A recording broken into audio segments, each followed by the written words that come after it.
قرآن مجید میں اللہ فرماتے ہیں دعویٰ میرے رسول کا نہیں، سبحان اللہ زی اسرا بے عبدہی، پاک ہے وہ ذات جس نے اپنے بندہ خاص کو سیر کرائی۔ کتنی کرائی؟ لیلن، رات کے مختصر حصے میں، من المسجد الحرام الی المسجد الاقصی، مسجد حرام سے لے کر مسجد اقصی تک۔ بھی پاک فرماتے ہیں میں سو رہا تھا، چھت پہ فرشتے آئے، بات آپ نے سنی ہوئی ہے، صرف کچھ نظریات معراج کے حوالے سے عرض کرنے، چند نظریات۔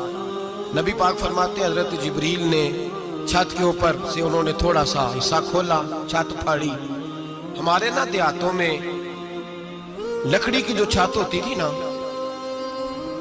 اس پہ ایک بندہ بھی اگر چلتا تھا نا تو گھر کے جو بزرگ ہوتے تھے کہتے تھے پتہ کرو چھت پہ بندہ ہے کوئی، ایک آدمی فٹافٹ بزرگ جاگ جاتے ہیں، کہتے پتہ کرو بھائی، بلکہ ساتھ والے کو آواز دیتے تھے، دروازہ کھولتے تھے۔ ہوتا تھا کہ نہیں ہوتا تھا؟ ہو جاتا تھا نا۔ او بھائی 1.5-2 لاکھ بندہ چھت پہ چلے، اللہ کے رسول فرما رہے میں سو رہا ہوں، چھت پھاڑ دی، حضرت جبریل آ گئے، نبی پاک صلی اللہ علیہ وسلم کے پاس 70 ہزار فرشتہ ساتھ ہے، آ کے کھڑے ہو گئے، میکائیل سے اسرافیل سے مشورہ کر رہے ہیں حضور کو کیسے جگائیں۔ نبی پاک فرماتے ہیں میں سو رہا ہوں۔ حالانکہ بخاری میں لفظ ہے، نبی پاک فرماتے ہیں میری آنکھیں سوتی ہیں، دل تو میرا ہر وقت جاگتا رہتا ہے۔ نبی کریم سید عالم صلی اللہ تعالی علیہ وسلم فرماتے ہیں میں سویا رہا۔ اب حضور آرام کہاں کر رہے تھے؟ زمین پہ۔ آرام کہاں کر رہے تھے؟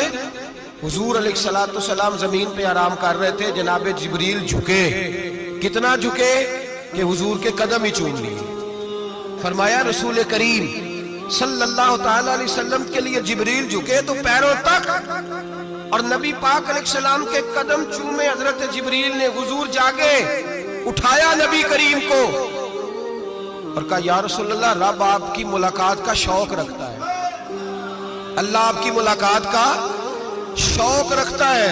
حضور فرماتے ہیں مجھے اٹھا کے تو جبریل حتیم میں لے گئے، اور پھر یہ بخاری کے لفظ ہے، فرمایا یہاں گلے سے لے کر لاف تک میرا سینہ کھولا، میرا دل نکالا، آب زمزم میں رکھا، اس لیے نہیں کہ نبی پاک کے دل کو برکت حاصل ہو جائے، اس لیے کہ آب زمزم کو برکت حاصل ہو جائے۔ امتی رج رج کے پیئے کہ یہ وہ والا زمزم ہے جس نے ہمارے مصطفیٰ کے قلب اطہر کو چوما ہوا ہے۔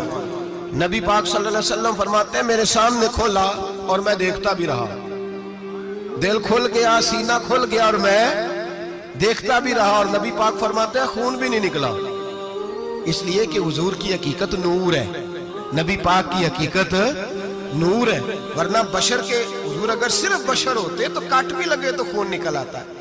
میرے رسول کریم سید عالم صلی اللہ علیہ وسلم فرماتے ہیں پھر جبریل امین مجھے براق پہ بٹھانے لگے، خچر سے چھوٹا تھا، گدھے سے بڑا تھا، اور بجلیوں کا بنا ہوا تھا، جہاں اس کی نظر جاتی تھی وہاں اس کا قدم جاتا تھا۔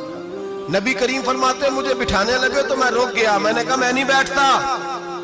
یا رسول اللہ کیا ہوا؟ فرمایا اللہ فرماتے ہیں یوم نسوق المجرمین الی جہنم وردا، جب آپ کے امتی نکلیں گے قبروں سے تو ڈنڈے مار مار کے لے جائے جائیں گے۔ پہلے رب میرے ساتھ وعدہ کرے کہ جب میرے غلام قبروں سے نکلیں گے تو انہیں بھی براق عطا کرے گا، پہلے وعدہ کرے۔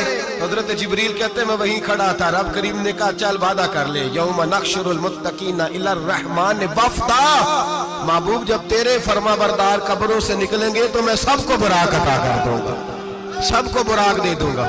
نبی کریم فرماتے ہیں میں براق پہ بیٹھا، سفر شروع ہوا، نبی رحمت علیہ السلام فرماتے ہیں میں گزرا۔ یہ بات آپ نے سنی ہوئی ہے پر بیان کرنے بھی بڑی ضروری ہے۔ مررت علی الموسیٰ فہو یصلی فی قبرہ، رواہ مسلم۔ او خدا کے بندو، اللہ تبارک و تعالی ہدایت کا نور دے، کہاں بیٹھ کے قرآن و سنت پڑھتے ہو؟ کیوں نہیں عقیدے کو سمجھتے؟ نبی کریم علیہ السلام نے فرمایا میں معراج کی رات گزرا، یہ سنی کان کھول کے سنے، دل کھول کے، صحیح مسلم کی حدیث، فرمایا میں معراج کی رات گزرا تو حضرت موسیٰ اپنی قبر میں کھڑے ہو کے نماز پڑھ رہے تھے۔ حضرت موسیٰ اپنی قبر میں، بولے سارے اپنی قبر میں، حضرت موسیٰ اپنی قبر میں کھڑے ہو کے، اب آؤ حضرت سعید بن مسیب تابعی ہیں، صحابہ کے شاگرد ہیں، وہ کہتے ہیں جب یزیدی فوجوں نے مدینے پر حملہ کیا اور یزید کا مقرر کردہ امام آیا تو صحابہ کرام مسجد نبی چھوڑ گئے، 3 دن تک مسجد میں نماز، کہا ہم یزیدی امام کے پیچھے نماز نہیں پڑھیں گے۔ مدینے پہ حملہ ہوا، مکے پہ حملہ ہوا، حضرت سعید بن مسیب کہتے ہیں میں دیوانہ بن کے، مجنون بن کے اندر گھس گیا۔ یزیدی فوجیں سمجھی میں دیوانہ ہوں، شاید پاگل ہوں، مجھے انہوں نے تکلیف کوئی نہ دی۔ فرماتے میں نبی پاک کی قبر کے ساتھ ٹیک لگا کے بیٹھا تھا، زور کا وقت ہوا تو میں رونے لگ گیا، اب میں نماز کیسے پڑھوں گا، اذان کا کیسے پتہ چلے گا؟ آپ فرماتے ہیں مجھے اللہ کی عزت کی قسم، جب اذان کا وقت ہوا تو نبی پاک کی قبر سے اذان کی آواز آنے لگی۔ فرماتے ہیں جب جماعت کا وقت ہوا تو حضور کی قبر سے اقامت کی آواز آئی، پھر جماعت کی آواز آئی، اور میں نے اپنے نبی کے پیچھے زور کی نماز ادا کی۔ حضور کے پیچھے حضرت موسیٰ اپنی قبر میں نماز پڑھے، اور میرے رسول تو قبر میں جماعتیں کراتے ہیں، حضور جماعتیں کراتے ہیں۔ اور آپ فرماتے ہیں میں 3 دن مسجد، کان کھول کے دل کھول کے سنو، ہم نے کوئی ریڈی میڈ عقیدہ نہیں اپنایا، ہم کوئی دائیں بائیں سے پکڑ کے نہیں لے آئے کہ وہ فلاں آیا تھا بہت بڑا، اس نے جبہ کبہ پہنا تھا تو اس کے پیچھے لگ گئے۔ ہم کسی کو نہیں مانتے، ہم تو مانتے ہیں رسول اللہ کے غلاموں کو، ہم تو مانتے ہیں صحابہ کو۔ ہمیں حضرت سعید بن مسیب بتا گئے ہیں کہ جو کہے تجھ کو مردہ وہ مردہ ہے واللہ، تو زندہ ہے واللہ، تو زندہ ہے واللہ، تو زندہ ہے واللہ، میری چشم عالم سے چھپ جانے والے۔ حضور فرماتے ہیں پھر میں آگے بڑھا، مسجد اقصیٰ میں پہنچا، سارے نبی اکٹھے تھے، میں بھی پہنچ گیا۔ نبی پاک فرماتے ہیں حضرت جبریل نے اذان پڑھی، بڑا پیارا موضوع، اور یہ وہ والا موضوع ہے جس پہ اللہ بھی فرماتا ہے سبحان اللہ جی۔ کیا فرماتا ہے اللہ؟ کہنا ذرا، اور سب کا اپنا اپنا ذوق ہے نا۔ ہمارے استاد فرمایا کرتے تھے جب نبی پاک ساجد حج کے معراج کی رات چلے تو اللہ نے کہا سبحان اللہ۔ کیا فرمایا ہے؟ میں تو ان کا دیا کہتے نہیں اچھی آنکھوں پر جتے اللہ آنکھیں ہوتے تھے رکھنا چاہیے نا۔ کیا کہا اللہ کریم نے؟ محبوبہ سبحان اللہ، سبحان اللہ جی اسرا بے عبدہی۔ نبی کریم صلی اللہ تعالی وسلم فرماتے ہیں مسجد اقصیٰ میں پہنچا، اور جب میں پہنچا نا سارے نبی بیٹھے تھے۔ حضور فرماتے ہیں جبریل امین نے نا اذان پڑھی تو میرے حاشیے میں بھی نہیں تھا کہ میں جماعت کراؤں گا۔ یہاں لوگوں کو شوق ہوتا ہے نا آگے آگے، کہا میرے حاشیے میں بھی نہیں تھا کہ میں جماعت، میں تو پیچھے تھا، میرا دل تھا موسیٰ کرائیں گے، عیسیٰ کرائیں گے، ابراہیم خلیل اللہ کرائیں، یا حضرت آدم علیہ السلام سب کے باپ ہیں وہ کرائیں گے۔ فرماتے ہیں جب اقامت ہوئی تو حضرت جبریل نے میرا ہاتھ پکڑا اور مجھے کر دیا۔ پھر بریلی کے امام بول پڑے، کہنے لگے وہ سرور کشور رسالت جو عرش پر جلوہ گر ہوئے تھے، نئے نویلے طرب کے سرما عرب کے مہمان کے لیے تھے۔ اور اعلیٰ حضرت فرماتے ہیں ایک راز تھا مسجد اقصیٰ میں جانے کا، سر کہتے ہیں راز کو۔ اعلیٰ حضرت فرمانے لگے نماز اقصیٰ میں تھا یہی سر، یا معانی ہو اول آخر، ہیں دست بستہ وہ پیچھے حاضر جو سلطنت پہلے کر گئے تھے، ہیں دست بستہ وہ پیچھے حاضر جو سلطنت پہلے کر گئے تھے۔ نبی پاک فرماتے ہیں حضرت جبریل نے مجھے کھڑا کیا تو میں نے جبریل کو دیکھا، میں نے کہا مجھے کیوں کھڑا کر رہے ہو؟ حضرت جبریل کہنے لگے یا رسول اللہ یہ جتنے پیچھے کھڑے ہیں ان کی بھی خواہش یہی ہے کہ آپ ہی جماعت کرائیں، اور اللہ کی رضا بھی یہی ہے کہ آپ ہی جماعت کرائیں۔ نبی پاک فرماتے ہیں میں نے جماعت کرائی، پھر نبیوں نے تقریریں کی، میری باری آئی تو ایک جملہ کہا تو حضرت ابراہیم کہنے لگے آپ نے تو ایک جملے میں ہی کمال کر دیا ہے۔ کوئی نبی کہنے لگے میں کلیم اللہ ہوں، کچھ کہنے لگے میں روح اللہ ہوں، کوئی فرمانے لگے میں خلیل اللہ ہوں، سب نے اپنی ذاتی بات کی۔ نبی پاک فرماتے ہیں میری بات آئی تو میں نے اللہ کی مخلوق کی بات کی، میں نے مسلمان کی بات کی، مومن کی بات کی، کافر کی بات کی، میں نے سب کی بات کی، ساری مخلوق کی۔ حضور آپ نے کیا فرمایا؟ نبی پاک فرمانے لگے میں نے کہا الحمدللہ الذی ارسلنی رحمت للعالمین، فرمایا اللہ کا شکر ہے اس نے مجھے ساری کائنات کے لیے رحمت بنا کے بھیجا ہے۔ نبی کریم علیہ السلام فرماتے ہیں میں وہاں سے اٹھا، فرماتے ہیں پہلا آسمان، دوسرا آسمان، تیسرا، چھٹا آسمان، ساتواں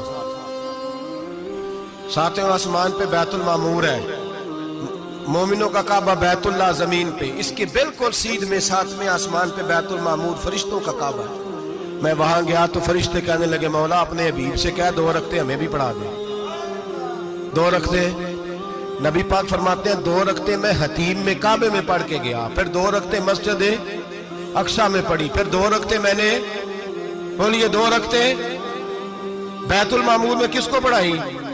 فرشتے کون ہیں؟ بولے تو جو نوریوں کے بھی امام ہیں۔ مولوی صاحب بڑے پریشان ہو جائے، کہتے نور نہ آکھو۔ میں کہ نیریا تینوں کی تکلیف ہوتی ہے، تیرے اندر بھاری اندھیرا ہے، کیا تکلیف ہوتی ہے تجھے نور حضور کو کہنے میں؟ کس چکر میں تو الجھ گیا ہے؟ جس نے ساری کائنات کو نور دے دیا اس کو نور نہ کہے؟ جس کی برکت سے اللہ ہر ایک والا، حضرت فرماتے ہیں لا مکان تک اجالا ہے جس کا وہ ہے، ہر مکان کا اجالا ہمارا، ہر مکان کا اجالا، یہ دنیا میں جتنی بھی روشنی ہے یہ میرے رسول کے نور کی برکت سے روشن ہے۔ وہ کس قسم کی باتیں کرتا ہے؟ نبی کریم صلی اللہ تعالی علیہ وسلم فرماتے ہیں فرشتوں کی میں نے جماعت کرائی۔ اچھا جی، نماز کس دن فرض ہوئی؟ فرض کس دن ہوئی؟ حضور تو نماز لینے جا رہے تھے تو یہ رستے میں پڑھاتے ہوئے بھی جا رہے ہیں۔ نماز تو معراج کی رات لینے گئے نا نبی پاک، تو رستے میں اللہ فرماتے ہیں الرحمن علم القرآن خلق الانسان، فرمایا پہلے میں نے رسول کو قرآن سکھایا ہے، پھر انسان کی تخلیق کی ہے۔ نماز بعد میں فرض ہوئی امت کے لیے، نبی پاک کو تو اللہ نے سارے علوم پہلے سے عطا فرما دیے، سارے علوم۔ اس کا مطلب یہ بھی ہوا کہ نماز سے چھٹی مل سکتی، کعبے میں بھی نماز، بیت المقدس میں بھی، بیت المعمور میں بھی، بیت اللہ میں بھی، ہر جگہ ہی۔ تو جو بھاگنا چاہے نماز سے بھاگ سکتا، اس لیے کہ معراج میں جگہ جگہ نماز ہے، نماز ہی نماز ہے ہر جگہ۔ اللہ کے حبیب فرماتے ہیں بس 7ویں آسمان پہ گئے تو جبریل روک گئے، کوئی رہ فلک اتے یار گیا، ایک جا سدراتے ہار گیا، ایک کالیاں زلفا والا سی جڑا لنگ عرشاں تو بھی پار گیا۔ نبی پاک فرماتے ہیں جبریل ٹھہر گئے، میں نے کہا چل، کہنے لگے یا رسول اللہ آگے گیا تو میرے پر جل جائیں گے۔ حالانکہ ملا رومی کہتے ہیں نہیں، اگر حضرت جبریل ساتھ جاتے تو کچھ بھی نہیں ہونا تھا، بلکہ جبریل کی موج لگ جانی تھی۔ اور ایک اور بات، جب یہاں حضور رکے نا تو نبی پاک نے فرمایا چل تو نہیں جاتا تو کوئی خواہش ہی بتا دے اپنی۔ تو حضرت جبریل کہنے لگے یا رسول اللہ میری خواہش یہ ہے جب قیامت کے دن آپ کے پرہیزگار امتی پل صراط سے گزرے تو اللہ مجھے نیچے پر بچھانے کی توفیق عطا فرمائے، یہ میری خواہش ہے۔ نبی رحمت صلی اللہ علیہ وسلم فرماتے ہیں میں وہاں سے آگے بڑھا جہاں حضرت جبریل بھی رہ گئے، میں پھر وہاں سے پھر رب کریم کے حریم خاص میں۔ نبی پاک فرماتے ہیں اس رستے میں نے بڑا کچھ دیکھا، جنت دیکھی، دوزخ دیکھا، فرشتے دیکھے، حوریں دیکھی، غلمان دیکھے، بڑا کچھ دیکھا۔ نبی رحمت ملا رومی نے ایسی روایت بھی لکھی ہے، فرماتے ہیں کہ حور کے پاس سے گزرنے لگا تو اس نے میرے پیچھے سے آواز دی، کہنے لگی محبوبہ معراج پہ آئے ہو تو مجھے بھی کچھ دے دو، مجھے بھی کچھ دے دو۔ ملا جلال الدین رومی لکھتے ہیں نبی پاک نے فرمایا چل جا، میں نے تجھے اپنا بلال دیا۔ تو وہ حور کہنے لگی محبوبہ وہ تو کالا کلوٹا ہے، میرے لیے رہ گیا ہے۔ تو ملا رومی نے لفظ لکھا یہ ان کی محبت ہے، یہ ان کا پیار ہے۔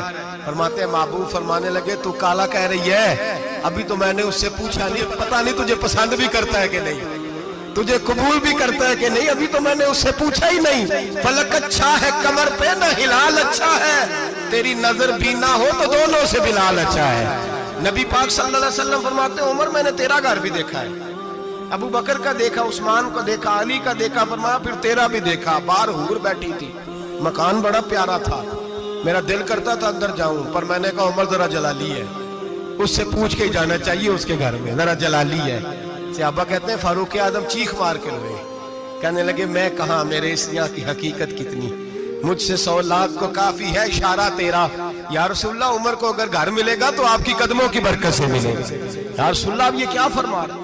نبی پاک فرماتے ہیں میں بارگاہ خداوندی میں پہنچا، بارگاہ خداوندی میں پہنچا، اللہ نے فرمایا ابھی میرے لیے کیا لائے ہو؟ میں نے کہا مولا وہ لایا ہوں جو تیرے پاس کوئی نہیں، جو تیرے پاس کوئی نہیں۔ رب کریم کو سارا پتہ ہے، پھر بھی پوچھتا ہے محبوب میرے پاس کیا نہیں؟ فرمایا تیرے پاس عاجزی لے کے آیا ہوں، تجھ سے بڑا کوئی نہیں، تو کس کے آگے عاجزی کرے گا، سب سے بڑا تو ہے، میں عاجزی لایا ہوں۔ تو کہا بھی مانگ لے۔ او بھائی بچے بڑے پیارے ہوتے ہیں، لوگ جب ہاتھ اٹھاتے ہیں نا تو میں نے دیکھا ہے ماں باپ اپنے لیے بعد میں مانگتے ہیں، اولاد کے لیے، اور بالخصوص جو بیٹی ہوتی ہے نا، بیٹی میری بھی ایک بیٹی ہے، وہ لپٹ جاتی ہے، کہتی ہے صاحب گئے تھے تو لائے کیا ہو؟ پہلے جانے سے پہلے وعدہ کرنا پڑتا ہے کہ جانے دو کچھ لے کے آئے گا، اور جب آئے تو آتے ہی تلاشی دینی پڑتی ہے کہ صاحب کیا لائے؟ او بھائیو، میرا اور آپ کا پیار تو اور طرح کا ہے۔ دنیا میں اگر کسی نے بیٹی سے پیار کیا ہے تو مدینے والے حبیب نے سیدہ فاطمہ سے کیا، حسن اور حسین سے کیا۔ اس پیار کو نہ کوئی تول سکا، نہ کوئی ناپ سکا، نہ کوئی بھانپ سکا۔ معراج کی رات جب نبی پاک سے رب کریم نے کہا کہ بولو محبوب کیا چاہیے، کسی کمزور روایت میں بھی نہیں ملے گا کہ نبی پاک نے کہا اے اللہ فاطمہ کے لیے کچھ دے، اے اللہ حسن حسین کے لیے کچھ دے۔ امتی بھول جاتا ہے، اسے خیال ہی نہیں آتا، یہ سوچتا ہے کیسے حضور کی فرما برداری کروں۔ میرے نبی کریم علیہ الصلوۃ والسلام فرماتے ہیں جب رب نے پوچھا کہ حبیب کچھ مانگ لے، نہ حسن کی بات، نہ حسین کی بات، نہ فاطمہ کی بات، نہ علی کی بات، نہ ابو بکر، نہ عمر، نہ عثمان، نہ طلحہ و بلال، نبی پاک نے کہا اللہ تو میرے ساتھ گناہگاروں کی بات کر، اے اللہ تو گناہگاروں کی بات کر، یہ بھول جائیں گے، پھٹک جائیں گے، اے اللہ غلطیاں کریں گے تو کیا کرے گا؟ تو رب کریم نے کہا محبوب میں تیرے ساتھ وعدہ کرتا ہوں تیری آدھی امت بغیر حساب کتاب جنت میں داخل کر دوں گا۔ نبی کریم نے فرمایا مولا نہیں، یہ بات مجھے قابل قبول ہے، یہ بھلا کس کی بات ہو رہی ہے؟ بولے نہیں جی آنکھوں ساڑھی ہوندی پئی ہے، کس کی بات ہو رہی ہے؟ آپ خوشی نہیں ہو رہے، آپ کی بات ہو رہی ہے، آپ راضی نہیں ہو رہے، یہ سب سے قیمتی بات ہے۔